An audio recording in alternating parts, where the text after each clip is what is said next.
Ce jour dédié pour l'élévation de l'âme de Moshe ben Jamila et Rechav ben Esther. Hier, j'étais super déprimé. Je faisais ma sieste, ça m'arrive. Évidemment, je pense à l'actualité, le Daesh, Mashiach, tout ça, et ça m'a fait tilt. Un tilt terrible. J'en ai parlé à 2-3 personnes.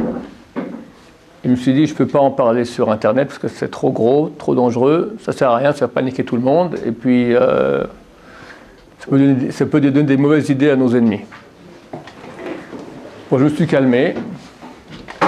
Aujourd'hui, j'ai changé d'avis, vous allez comprendre pourquoi bientôt. Alors, je vais dévoiler ce que j'ai beaucoup hésité à dévoiler, mais pas maintenant. Dans quelques minutes, je vais d'abord reprendre les choses lentement, pour situer où nous nous trouvons, s'il y a des incrédules encore. D'abord, il se peut que tout ce que je vais dire durant ce cours n'a aucune incidence, et je me trompe complètement, et la vie continue encore pépère pendant très longtemps. Mais il se peut que peut-être ce que je vais dire, qui est peut-être du domaine du délire meshichique, apocalyptique, j'avoue que je suis un peu touché par ce virus, et peut-être c'est vrai. Voilà, je ne sais pas. Une chose est claire, les éléments se superposent sans cesse. J'ai essayé d'en noter quelques-uns ici, parce qu'il y en a tellement, mais vous pouvez voir les cours que j'ai fait les dernières fois, il y a beaucoup d'éléments. D'abord, nous sortons de 7e année, c'est marqué que lorsqu'on sortira de 7e année, Mashiach reviendra. Ce n'est pas la première fois qu'on sort de 7e année, tous les 7 ans on sort de 7e année, c'est un moment propice. C'est pas obligatoire, le Mashiach peut venir à n'importe quel moment. Mais bon, il s'avère quand même maintenant dans cette période-là, qui est une période propice à cela. Le Gaon de Vilna, il y a 250 ans, a dit, lorsque les Russes vont conquérir la Crimée, Mashiach se rapproche. Il y a 1 an, les Russes ont conquis la Crimée. Il a continué, il a dit, lorsque les Russes traverseront avec des navires de guerre le détroit du Bosphore, Istanbul, Bnei Israël revêtront leur habit de fête pour recevoir Mashiach. Je ne sais pas si aujourd'hui on peut dire qu'ils ont déjà passé le détroit du Bosphore. Il y a beaucoup de navires de guerre russes qui passent. Mais bon, c'est par-ci par-là, comme ce n'est pas un événement. Il y a 2-3 mois, j'avais dit, imaginez que Bachar el-Assad perd du pouvoir et les Russes viennent l'aider avec leur armée en Russie. C'était encore du domaine incroyable. Pourquoi j'avais dit ça? Parce que ça correspondait à ce que disait le Gaon de Vilna. Aujourd'hui, ils y sont. Maintenant, c'est que quelques avions par-ci par-là, mais ça se peut qu'un beau jour, ils vont décider, bon, mettons notre armée, et puis on conquiert la région. D'accord? Là, ça se peut. Peut-être l'Amérique va mettre son veto, je ne sais pas, je ne veux pas savoir ce qui va se passer. En tout cas, ça devient beaucoup plus proche et actuel. Il y a un midrash qui dit, j'ai aussi raconté cela souvent, voici le signe de la fin lorsque tombera le Néron César oriental de Damas. Un tyran, Néron, comme Néron César était un tyran, de Damas. Ça peut tout à fait faire référence à Bachar el-Assad, il a tout à fait le calibre approprié, un tyran de Damas. Chose aussi, ça ne veut pas dire, c'est pas les guématriotes, valeur numérique, c'est pas un truc qui est 100% vrai, on peut s'arranger comme on veut, mais néanmoins intéressant de voir que Néron oriental, Néron Mizrahi, même valeur numérique que Bachar Assad. Bon, par hasard. Chose plus sérieuse, un des plus grands rabbins en Amérique il y a 50 d'années, le Rav Wartfeugel, le chef de Lakewood, avait dit, il est décédé il y a une 50aine d'années, il a dit, lorsque les Russes viendront en Syrie, ce sera l'époque messianique, ce sera les débuts de l'époque messianique. Ça commence le grand, pour expliquer pour les novices, d'accord, mais quand Mashiach y vient, c'est le bonheur pour tout le monde, c'est fini. Il n'y a plus de maladie, il n'y a plus de pauvreté, il n'y a plus de malheur. Bon, avant la guerre, enfin. Il n'y a que le bien. Il va y avoir un peu de destruction quand même. Quand le Mashiach vient, comme un petit enfant qui vient de naître, quand il est né, tout le monde est content. Mais avant, ça fait très mal. Avant, il doit y avoir une grande guerre qui s'appelle Gog ou Magog. D'abord, ça commence par une guerre entre les peuples. Puis ça finit par une union des peuples contre nous. Demain, l'espion israélien qui était emprisonné pendant 30 ans en Amérique, Pollard, va être libéré. Le Rav Mordechai Eliyahu Zatzal avait dit à sa femme que quand il sera libéré, Mashiach reviendra. pas. J'espère que ça viendra demain, Bézrat Hashem. On est proche. Chafetz Chaim, qui est décédé en 1933, je répète des choses que je répétais souvent, mais pour remettre un peu bien dans le bain, que les gens comprennent, qu'on n'est pas complètement dans les rêves. Chafetz Chaim, le plus grand rabbin du peuple juif, décédé en 1933, a dit, après la Première Guerre mondiale, il y a une Première Guerre mondiale, il y aura bientôt une deuxième, par rapport à laquelle la première n'aura été qu'un jeu d'enfant. Et après, il y aura une troisième par rapport à laquelle la deuxième n'aura été qu'un jeu d'enfant.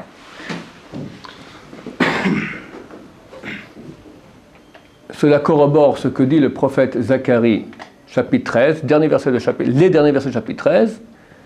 2 tiers de la terre périront. Le dernier tiers, je l'affinerai comme on affine l'or et l'argent. Lui dira, l'Éternel est mon Dieu, et moi je dirai, cela est mon peuple. C'est-à-dire qu'il y aura une grande sélection difficile. 2 tiers vont disparaître. À l'époque, il y a 1 mois et demi environ, même 1 mois, un peu moins, j'ai traduit ce qu'a raconté ce petit jeune homme de 15 ans qui a fait une mort clinique. À l'époque où il a parlé, il n'y avait aucun attentat, il n'y avait rien. C'était Rosh Hashanah de Sukkot. Il n'y avait même pas eu d'attentat, il y a eu un attentat dans le territoire où 2 parents ont été. Les enfants sont échappés, mais les 2 enfants ont été tirés par balle. Et dès lors a commencé aussi la vague d'attentats par poignardage. Il lui a dit, on a commencé Gog et Magog. Actuellement, on ne voit rien, mais ça va aller en progressant. Tout coup, il y a un grand événement, et tout le monde comprendra qu'on est rentré en 3e guerre mondiale. Beaucoup de gens n'ont pas cru à ce qu'a dit ce garçon. Moi, j'ai dit, tout ce qu'il a dit qui correspond aux paroles de Chazal, on peut le croire, parce que c'est écrit dans les écrits de nos sages, ou dans les prophéties. Dès que ça a commencé maintenant, on n'est pas obligé de le croire, mais Rab Chaim Kanevski, qui est le plus grand rabbin, 2e ou 1er plus grand, enfin il y a 2 grands rabbins aujourd'hui dans le peuple d'Israël, Rab Chaim Kanevski et Rav Steinman, d'accord, lui dit que Mashiach est à la porte. Il dit, dernièrement, il dit, il est là parmi nous. C'est pas encore dévoilé, mais il est parmi nous. Entre parenthèses, un grand rabbin d'Israël, je n'ai pas le droit de dire qui, a parlé à un rabbin de notre yeshiva, je n'ai pas le droit de dire qui, il lui a dit, je t'en prie, il a pris de quoi le prix pour que Mashiach se dévoile. C'est-à-dire qu'il est là, il doit juste se dévoiler, il faut qu'on pousse encore un peu en avant Bezrat Hashem. Comment il se dévoile? Ça veut dire quoi, il se dévoile? On ne saura pas, mais je ne sais pas comment il se dévoile, mais quand il se dévoile, tout le monde saura. D'accord? Il sera investi de pouvoir divin extraordinaire, et tout le monde saura que c'est lui. Ce jeune homme de 15 ans a annoncé des malheurs terribles. J'espère qu'il a eu tort. Mais ces malheurs sont écrits dans les prophètes. Comme je dis, 2 tiers vont périr. Il a dit que donc il y aura une guerre qui va éclater, puis à la fin, c'est Gog ou Magog. C'est quoi Gog ou Magog? Un roi surnommé par le prophète Yézéchiel 38, Gog, qui est le roi d'un pays surnommé Magog. On ne sait pas où c'est, mais on sait que tu viendras de Yarkete-Safon, du fond du nord. Le jeune homme a dit que c'était Obama. Je dis, il peut se tromper. Comment il peut se tromper? Il faut que j'explique un peu, comme j'expliquais dans les cours d'introduction là-bas. La neshama quitte le corps, mort clinique. Elle va où? Elle va dans des mondes supérieurs. On lui dit des choses qui sont vraies. Mais s'il n'est pas dans le monde le plus supérieur, le plus haut qu'il y a, c'est mélanger bien et mal. Il peut y avoir des mensonges. Il peut se tromper. Donc, ça ne veut pas dire que tout ce qu'il a dit est faux. Ça ne veut pas donc que tout ce qu'il a dit il est vrai. On ne peut pas savoir. Mais les choses qui sont écrites dans Chazal et dans les prophéties, on peut le croire. Le reste, on n'est pas obligé. Il a dit que Obama serait Gog. Gog, c'est Obama. Personnellement, je pense que non. Je ne suis pas non plus un grand prophète, pas du tout, même pas un petit prophète, ni fils de prophète. Mais moi, je pense par rapport aux sources que ça ne peut pas être Obama, parce qu'Obama, il vient de l'Est ou de l'Ouest, il ne vient pas du Nord. D'accord? L'Amérique, c'est pas par où tu passes, c'est ou l'Est ou l'Ouest, mais ce n'est pas le Nord. Le fond du Nord, à moins que tu partes par l'Antarctique, tu arrives de nouveau sur New York. Mais c'est un peu tordu de dire ça, que c'est le Nord, New York. D'accord? Le fond du Nord, c'est la Russie. Ça correspond bien à ce que dit le Gaon de Vilna, que les Russes viendront avec des navires. Ça correspond aussi, je n'ai pas le temps de vous raconter, mais je l'avais parlé dans d'autres cours, un livre d'un des plus grands kabbalistes des 500 dernières années, le Rabbi Shimshon Mistropolai, Rabbi Nachman Breslev dit que ce livre a été retiré du monde, parce qu'il contenait des dévoilements beaucoup trop grands. Le Maharil Diskin, qui était un grand rabbin il y a un siècle, 120 ans environ, a raconté un certain Rabbi Yaakov Kleiner, qui est le grand-père de la femme du grand-père de mon Rosh Yeshiva, le Rav Krashevski. Je raconte cette histoire une fois très longtemps sur Internet. Il a dit que lui, il a pu voir ce livre-là, et il était écrit là-bas qu'à la fin, il a dit comme ça, à l'époque, à son époque, il y avait les Turcs ici en terre d'Israël, il a dit après il y aura les Anglais, après il y aura les Juifs, et à la fin il y aura ou les Russes ou les Anglais. Donc ça peut être ou Obama, ou... d'accord, les Anglais, c'est plutôt... je vois plus Obama que Cameron, il s'appelle d'accord, ok. Hein? Non, il a dit Turc, Anglais, Juif, puis Russe ou Anglais. Ou les deux. Enfin, il n'a pas dit deux, ou ça ou ça. Que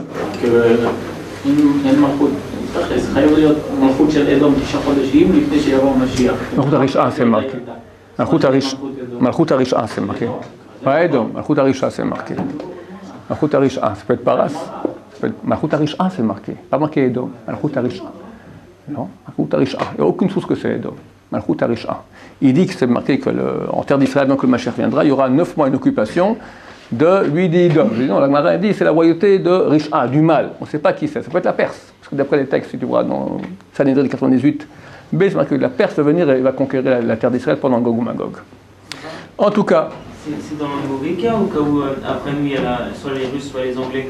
Oui, tout peut être différent. D'accord. Tout peut être différent. Ici en fait. Donc c'est pas vrai que ça se réalise. Oui. Comme m'a dit le Rabbi Samuel Shaul, Gog et Magog doit avoir lieu. Ils doivent arriver ici en terre d'Israël. Ça peut être une guerre terrible, comme a annoncé le jeune homme, avec des millions de morts, et ça ne tient pas 2 jours, bombe atomique qui tombe sur Rafah et Tel Aviv. Ça peut être aussi une délégation de l'ONU pour rendre Jérusalem international, et puis Bibi accepté, je ne sais pas, politiquement, je ne sais pas comment ça peut être. Je ne suis pas prophète. Le Rabbi Samuel Shaul m'a dit ça aura lieu sans souffrance, parce qu'on a déjà passé des souffrances durant la Shoah. Comme ça, il m'a dit, à mon avis. Le Rav Shach a dit, ne croyez pas, parce qu'il y a une Shoah, il n'y aura pas une deuxième. Une deuxième Shoah se prépare. Tu auras raison, si on fait Tchouva, ça sera tellement le Rabbi Samuel Shaul. Il faut faire Tchouva, il faut avancer. Jeune de 15 ans, donc, a dit que moi je pense que c'est Poutine. Pourquoi aussi je pense que c'est Poutine? D'abord, c'est le seul homme sur Terre aujourd'hui qui a du coffre, d'accord, les autres, je me permets de dire ça sur Internet, bon. C'est un homme du KGB, il n'y a pas de problème. S'il faut faire table rase, il fera table rase. S'il faut utiliser des moyens atomiques, il le fera. Il n'a aucun problème là-dessus. D'accord? C'est un homme dur. De plus, il est écrit dans la prophétie de Yecheskel que ce Gog sera le roi suzerain de Meshech et Toubal. Meshech, déjà entendu une trentaine d'années à la Yeshiva, c'est Moscou, c'est la même lettre. Toubal, c'est Tbilisi. 2 villes, 2 capitales qui sont exactement au nord d'Israël. Il y a une ville qui s'appelle Tobolsk en Russie. C'est une petite ville, une grande ville.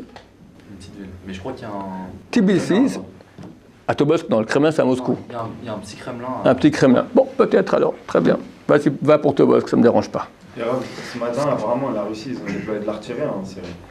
Moi, j'ai lu sur les 24. Ouais, ça avance sans cesse. Ouais, très bien. Ils ont ramené de l'artillerie au sol, quoi. Bon, très bien. Artillerie au sol, ça avance, très bien. Plus que cela, maintenant, depuis l'attentat en France, donc l'Union européenne, 28 États se sont unis, la France aussi. Poutine a dit à son armée, attention maintenant, les Français sont nos alliés, il y a un porte-avions Charles de Gaulle qui arrive dans la région, il sera considéré comme notre allié, d'accord, et ils bombardent les deux maintenant ensemble. Les premières fois depuis 1945 que les bombardiers russes et les bombardiers français travaillent ensemble. Et Poutine a dit lors d'une réunion, je réclame la paternité sur cette union des peuples contre la Syrie. Donc le père, c'est pas Gog ou Magog, c'est une union des peuples dirigée par Gog. Ça tombe bien là.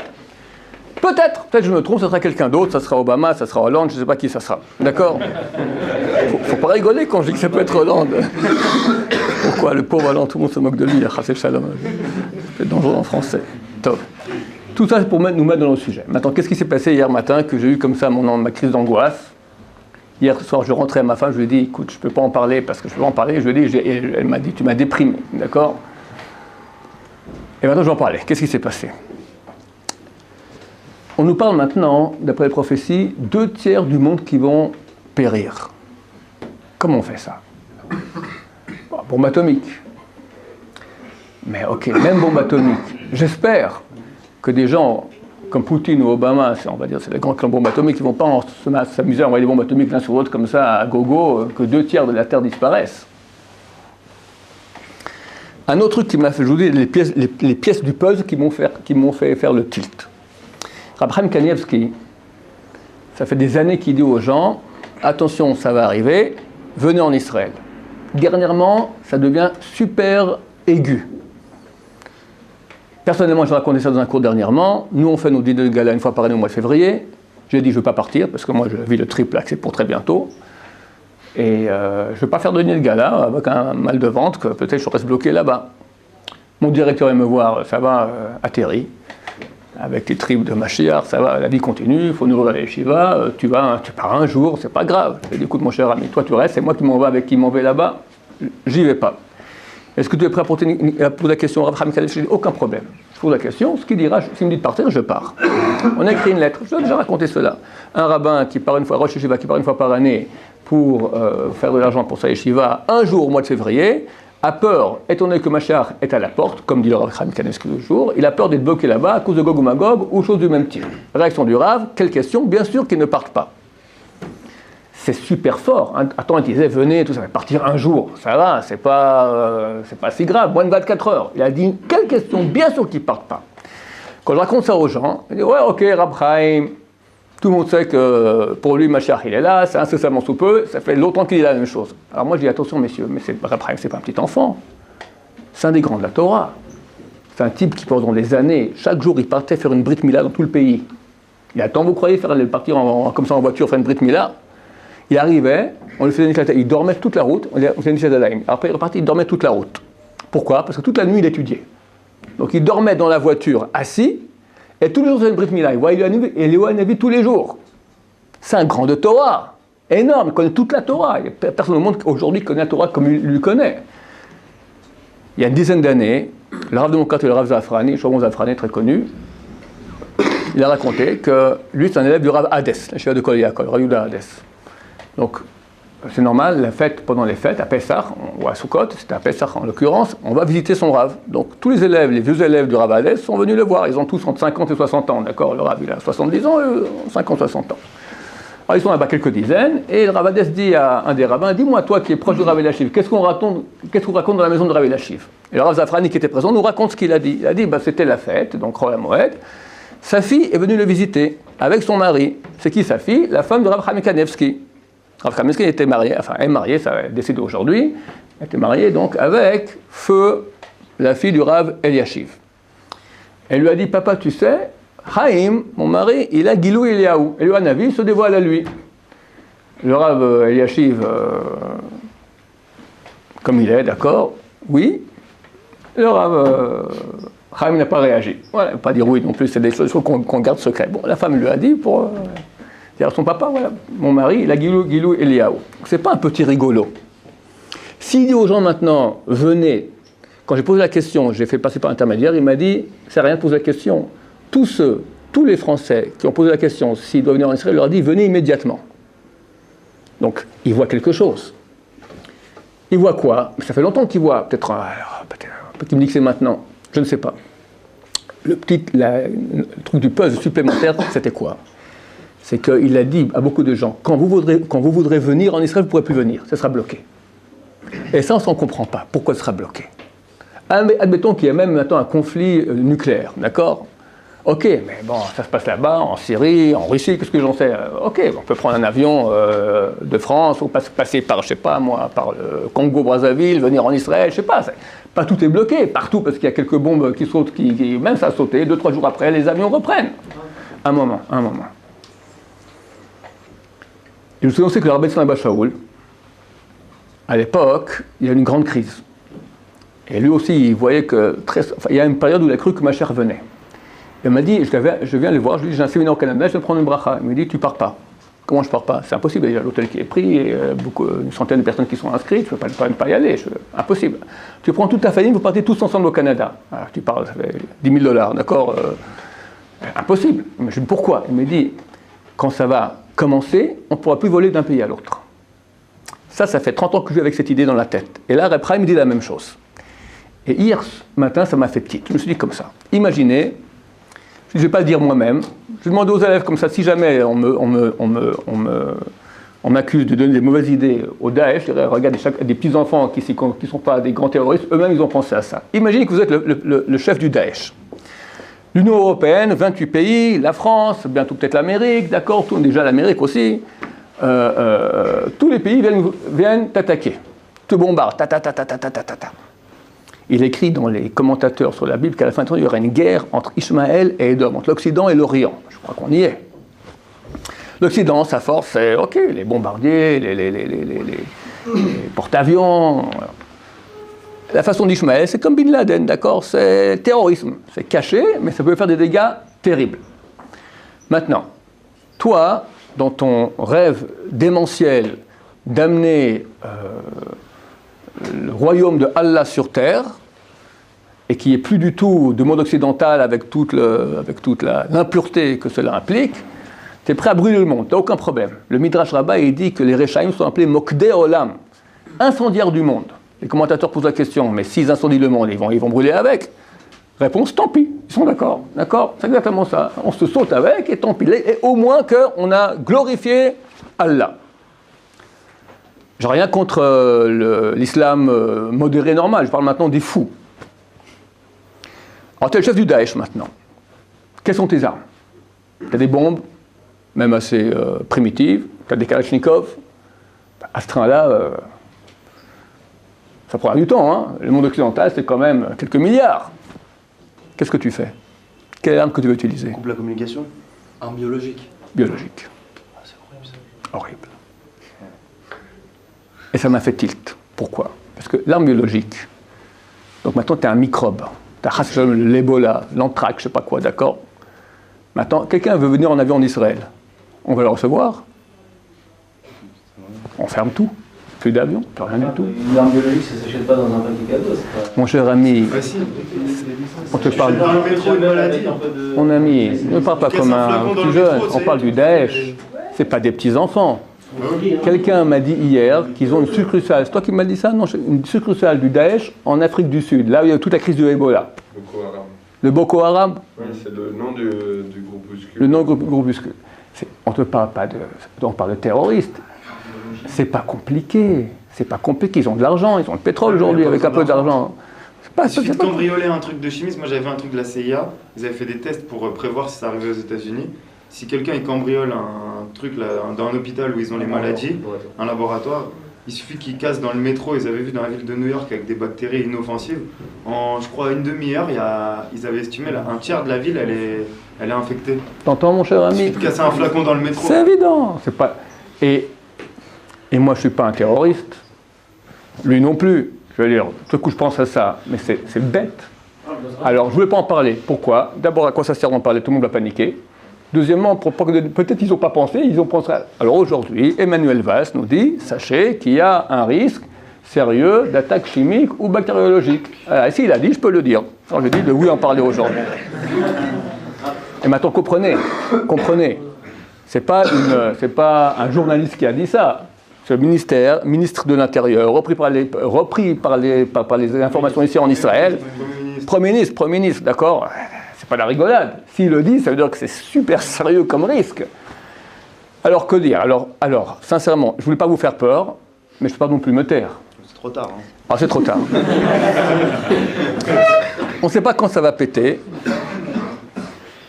Il y a un Zohar Hadash, page 68.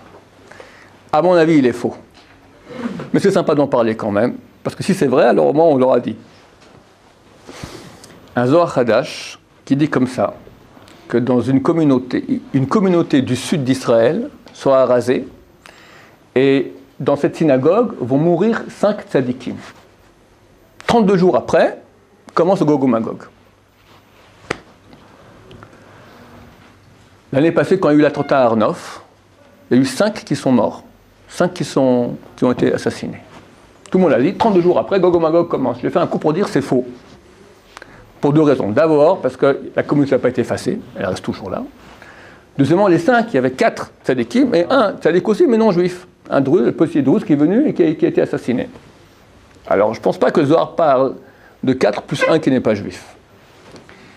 Il y en a un là-bas, hélas, l'année passée, Yechele Rothman, un voisin à 100 mètres de chez moi, qui a reçu un coup de hache, comme ça, ils l'ont ouvert toute la tête, et est resté comme un légume jusqu'il y a 3 semaines environ. Il y a 3 semaines, Shabbat, il est décédé. Les gens ont dit, ah, dans le ciel, il y a eu un débat. Est-ce qu'on a mis la Géoula l'année passée, ou encore on repousse d'une année? Ils ont repoussé d'une année, et là, le 5e, il est mort. Donc, 32 jours après son décès, ça commence. Ça sera mardi prochain, messieurs. Alors, ou le Zohar il est vrai, ou il est faux. Moi, je ne crois pas qu'il soit vrai. Pourquoi? Parce qu'il n'y a pas de communauté qui a été rasée. Alors, ceux qui expliquent, non, mais en fait, le même jour, il y a une communauté il y a une synagogue qui a brûlé en Amérique, et ils ont adouci le din, c'est pour ça qu'il passe en Amérique au lieu d'en Israël. Bon, c'est un peu super tiré par les cheveux. Ce matin, il y a eu un truc dans une synagogue.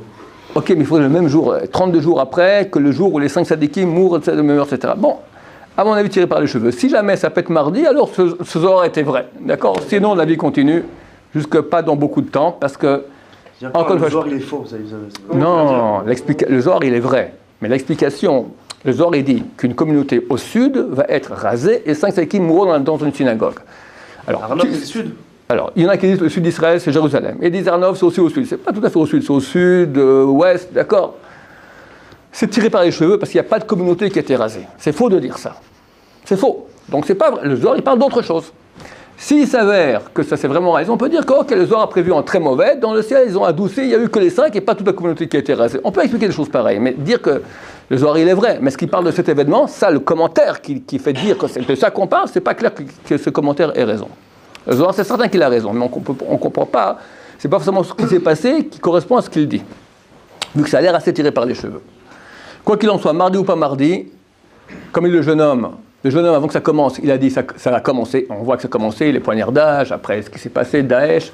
Et parlons sans religion, parlons logique. Le Daesh maintenant se fait attaquer. Il va se laisser faire, jamais de la vie.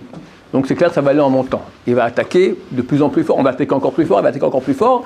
Et si on nous parle de risques biologiques et bactériologiques et chimiques, c'est vrai qu'il y a un risque pareil. Qu'est-ce qu'on doit faire? Alors ceux qui peuvent venir en terre d'Israël, certains que c'est mieux. Comme dit Abraham Kanevski, c'est pas trop tard tant qu'on peut. Ceux qui ne peuvent pas, il faut comprendre qu'on ne peut pas dire à tout le monde venez en Israël comme ça d'un coup.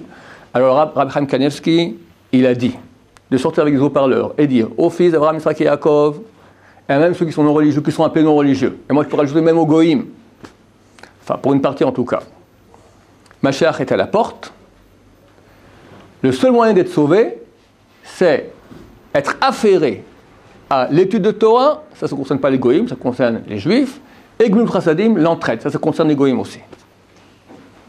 Il a répété les paroles de la Gemara qui dit à dire Rabbi Eliezer, que doit faire l'homme pour être sauvé des douleurs d'enfantement du Messie? Être affairé à Torah, et Gmilut Chasadim et entraide.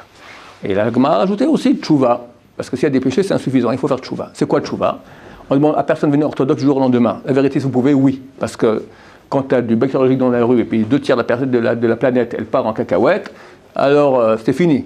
C'est fini, c'était difficile de faire Shabbat, c'était difficile de manger super cachère, difficile de la tsniout.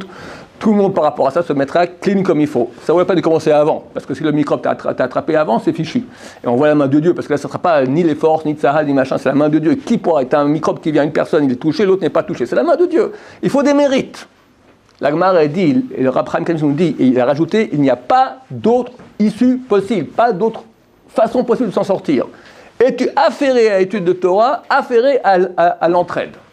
Sans cesse aider, sans cesse penser qu'est-ce que je peux faire aujourd'hui pour aider, qu'est-ce que mon prochain que je peux faire aujourd'hui pour plus de Torah. Torah, étude. Torah, entraide. Entraide, Torah. Les femmes, Teilim. C'est aussi Torah. Tout ce que peut faire en Torah aussi. Et entraide. Pas forcément aller aider la veuve et l'orphelin. Des fois, à la maison aussi, c'est beaucoup d'entraide. Laisser son mari à l'étudier plus. Le mettre, mon cher ami, Gog ou Magog, va étudier, reviens que je m'occupe du reste. D'accord? C'est une très grande entraide aussi. Peut-être qu'il n'y aura rien. Mais tout le monde sent que, logiquement, ça va aller en empirant. On m'a encore dit aujourd'hui qu'il y a des manœuvres, que la Perse a mobilisé beaucoup de soldats à sa frontière, au sud. Ils font des grandes manœuvres. C'est écrit dans les textes, toujours Sanhedrin 98b, que la Perse va conquérir l'Irak, et après de là-bas ils viendront et vont conquérir la terre d'Israël. Ça se peut aussi. Aujourd'hui qu'ils ont le bac Ils ont les garanties russes, d'accord. Aujourd'hui, c'est fini, ils peuvent y aller. Il n'y a personne qui va leur dire non. Surtout s'ils partent en guerre contre le Daesh. Je ne sais pas si la Russie ou l'Amérique ou la France vont amener leurs soldats là-bas pour se battre contre le Daesh. Or, on sait que tant on bombarde, tu ne peux pas vraiment faire une conquête comme il faut bien. Tout le monde serait intéressé à ce que quelqu'un fasse ce boulot. Qui le fera très volontiers? La Perse, l'Iran. Et l'Iran, ça s'est écrit clairement. Donc ils vont venir sur le croissant chiite, ils vont traverser tout l'Irak, la Syrie, et ils viennent ici, et là, ma chère, vient, messieurs, Berat Hashem. Combien de temps tout ça? Je ne suis pas prophète. Ça peut être rapide, ça peut être long. On espère que ça sera rapide et sans douleur pour Am Israël. Je n'ai pas fait ce cours pour faire peur, ça fait peur. Peut-être qu'il n'y aura rien du tout. Va, ça a quand même parlé aujourd'hui. Moi, j'ai pas osé faire le cours hier jusqu'à ce matin. La seule raison pour laquelle j'ai fait ce cours-là, pour dire il y a une voie qui peut nous sauver. C'est celle-là. Et si on y est, commencez dès maintenant. C'est dommage lorsque le microbe est déjà dans l'air, de dire bon, regardez, je fais le chouva. Ça peut être trop tard. Ça peut être trop tard, Hachem Mishmor. Voilà. Faites chouva, je rappelle aux gens, parce qu'il y en a qui se découragent. C'est pas devenir un grand orthodoxe du jour au lendemain. Si tu peux, il faut le faire. Mais avance sérieusement. Commence. Au moins, Hachem voit que tu fais des efforts. Et des gros efforts. C'est pas si dur. Je ne suis pas non plus le secrétaire de bon Dieu pour dire où est la barre, qui passera pas. Rav Shai, il a dit que si je faisais un effort, j'ai fait l'effort, alors pourquoi il s'est trompé? Et maintenant, j'ai été contaminé. Je ne suis pas le secrétaire de bon Dieu, je ne sais pas où est la barre. Faites le maximum. Ne dites pas si c'est comme ça, alors tant pis, mieux vaut crever. Non. Hachem veut que le mécréant fasse chouva et vive. Et si on reçoit ces messages-là, du gosse de 15 ans, du Daesh, à mon avis, Daesh est aidé par Dieu. C'est anormal comme ils réussissent. C'est-à-dire que Hachem veut quelque part nous montrer, regarde, le moment est arrivé, réveille-toi. Du fric quand même. Oui, mais c'est un pays qui il y a 4 ans, il n'y avait pas de Daesh, il n'y a rien. Donc, comme ça, le monde se met à trembler. C'est quand même super puissant. C'est des gens, ils sont aidés. Ils réussissent parce qu'ils avaient préparé le cours avant, peut-être aussi. Oui, mais ils sont. Des années qui... Mais en 4 ans, arriver à faire ce que tu as fait. Tu comprends? Tu vas contre la Syrie. C'était pas très long, la guerre mondiale. 4 ans. Moi, non, mais il paraît qu'ils ont quand même un peu plus de temps. Et ça fait 2-3 ans qu'ils sont en terrorisme déjà extérieur, mais avant, ça existait, d'accord, en petit. Bon, c'est mon impression, je peux me tromper. En tout cas, voilà, il se peut que les choses vont aller très vite. Je ne sais pas combien de temps ça va durer, je sais que ce sera court. Hanouka, c'est une période de très grande lumière qui parle du dévoilement de la lumière du Mashiach. Peut-être qu'à ce moment ça viendra. Sinon, Pessah, c'est marqué qu'on a été sauvé à Pessah. Ce sera plus Hanouka à Pessah parce qu'on a 4 mois encore, on a une année embolismique. Donc il y a plus de temps jusqu'à Pessah. Sachez que tout se passe sur le mieux pour nous, pour tout Am Israël, et tous les goïms qui nous écoutent aussi. Il est clair que celui qui va commencer à aller dans les voies de Dieu, du Dieu d'Israël, c'est-à-dire à pratiquer les 7 lois noachides, à faire le bien autour de soi, à aider le peuple d'Israël, il n'y a aucune raison qu'il fasse partie du tiers qui va rester. Je vous raconte un petit truc commun encore sympathique qui a à voir avec les Français. Parce que marqué, le tiers qui va rester, je l'affinerai comme on affine l'argent et l'or. Le tiers qui va rester, c'est comme de l'argent et de l'or. C'est des gens bien. Mais ils ont des saletés, des scories. Qu'est-ce qu'on fait? On prend le chalumeau et on les chauffe, on les affine, on les éprouve. C'est très difficile. Qui sont ces gens? À mon avis, dans la communauté juive, ce sont les Français. Pourquoi? En Israël, c'est très clair. Ou bien tu es anti-religieux ou tu es pro-religieux. Il n'y a pas moitié-moitié. Il y en a très peu. Dans le monde américain, c'est comme ça. Ou tu es conservatif, réformiste, athée, assimilé, ou tu es froum. Il n'y a que chez le monde français, tu as en majorité des Sfaradim qui croient en Dieu, qui donnent la tzedaka, qui aiment le peuple d'Israël et qui aiment l'État d'Israël, qui font Kippour, qui font le kidouche le soir, ils ne mangent pas de porc, ils mangent qu'un McDo fish, d'accord, ils font Shabbat, et après on fait un peu de shopping aussi, ils vont en boîte, mais qu'avec ils font attention pas tout quand même, qui quoi, comment, il y a un peu de... Des bons juifs. Des bons juifs, vraiment. Ou des mauvais, quoi, on peut dire aussi. Hein? Mais qui ont des saletés. Le mec qui veut faire... Il veut quand même prendre un peu pour se dire quand même peut-être je vais le sauver, mais le reste, allez. Quand on lui fait un peu mal, il crie Hachem, Hachem, aide-moi. Tu comprends? C'est un type, comme je dis, il y a des pépites d'or et d'argent avec des saletés. Alors il faut les nettoyer. Donc c'est intéressant de voir que le mot est je l'affinerai du verset, c'est Utsiraftim, qu'on peut lire exactement Utsorfatim, et les Français. Ça marche très bien. Alors, B'ezrat Hashem, qu'on n'ait pas besoin de chalumeau pour être affiné, qu'on fasse ce travail par nous-mêmes. Pourquoi Ishmaël est-il appelé Ishmaël? Je finirai avec cela. Pourquoi Ishmaël est-il appelé Ishmaël? Nous dit Pirkei Rabbi Eliezer, plus de tous les midrashim, car la fin des temps, Ishmaël c'est quoi? Le nom évoque la finalité. À quoi sert Ishmaël? Pourquoi Dieu a créé ce peuple-là? Il y a une finalité, c'est ce qui passe à la fin. Ishmaël, qu'à la fin des temps, ils vont faire beaucoup de mal au peuple d'Israël. Et Israël va crier à Dieu. Et Ishmaël, Dieu écoutera. Et répondra. La finalité, c'est de nous réveiller pour qu'on fasse tchouva. Donc je pense que le moment est amplement arrivé. On a trop souffert déjà. Commençons à appeler Hachem, à étudier, à faire tchouva, à étudier beaucoup de Torah, à faire beaucoup d'entraide. Et préparons-nous à recevoir, comme dit le Gaon de Vilna, quand les bateaux passeront, mettre des habits de fête. Les commentateurs ont dit, c'est pas des habits, l'habit de Shabbat, du mariage que tu portes. Ça, c'est une affaire. Ma chère, regarder ton habit, il va regarder ton ami de l'âme. Nettoyer les habits maintenant, changer d'habit, finir avec une mauvaise habitude, mettre des habits de tzadikim, pour savoir Mashiach, Berachamim, Amen.